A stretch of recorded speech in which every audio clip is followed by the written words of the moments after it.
How does the ignorance that strikes us when we are on earth, profound ignorance, in particular on questions of wisdom, where do we come from, who we are, where are we going? And these are essential questions. How can this ignorance ultimately serve for our salvation? By deduction, we say to ourselves, no, God, we know Him. True Christianity desires to free men who by their free will choose to love Him. So if some men on earth are in ignorance of the gospel, who don't even know that God exists, who have never heard of His ultimate goal of life, how can it help them? For centuries, missionaries have gone to all nations of the earth to preach the gospel, to free people from ignorance, because they knew that this ignorance would cause them to die without loving Christ, and therefore they will be separated from Him for eternity. In reality, this ignorance is only momentarily. The dogma of Vatican Council II in Gaudium and Spes 22:5 specifies that we absolutely must not believe that some will not have the proposition of salvation. Every man, without exception, will be offered the possibility of adhering to the mystery of Christ, dead and risen, says the Council. So why does God leave us and millions of other people in ignorance of His salvation? In fact, by this time lived far from salvation,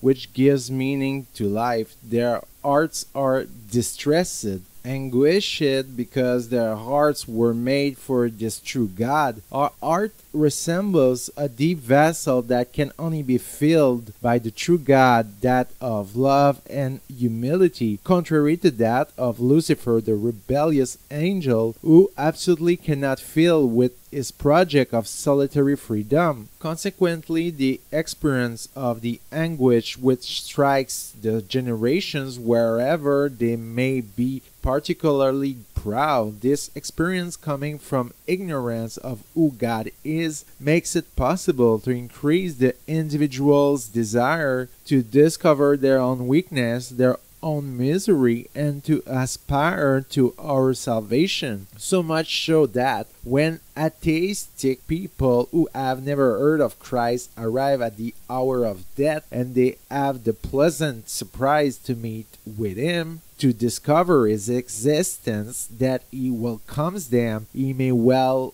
correspond to their hearts, the desire, very often as much as they ignored and they thirsted for Him without knowing, so as much as by seeing Him they shall become inflamed for Him, and they shall love Him for eternity. So even the ignorance left at times by God may well lead to salvation, whereas the knowledge of God, if experienced with pride, can lead to perdition. Obviously, when the knowledge of God is lived with humility of a poor person who is worked with his brothers and sisters, this leads to a much stronger salvation, and with considerably less suffering on earth, because we know where we are going when we are in pain. Finally, this science, the fact that there is a purpose, changes everything in life.